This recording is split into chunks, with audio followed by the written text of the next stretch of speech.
আজকে একটু কাস্টার্ড বানাবো ঘরেই বাচ্চাদের সুবিধার্থে, বাইরের থেকে সবসময় খাওয়া দাওয়া করে ওরা।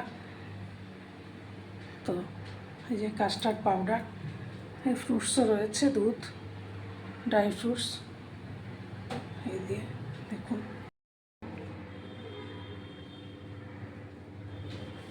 ড্রাই ফ্রুটস একটু রেখেছি আর ফ্রুটসগুলো কেটে এই যে কাস্টার্ডটা হালকা গরম করে দুধে গুলে নিচ্ছি।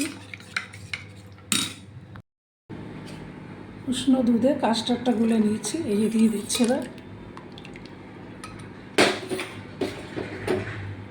এবার একটু নাড়াচাড়া করবো, বেশিক্ষণ না। চিনি দিয়ে দিচ্ছি।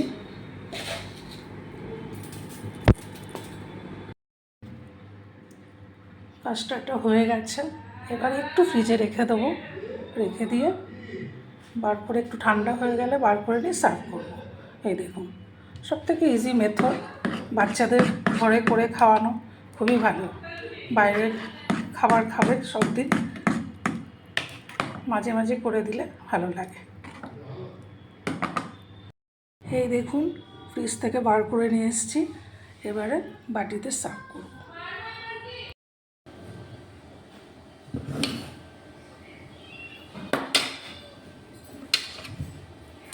ফাইনালি হয়ে গেল, দেখুন।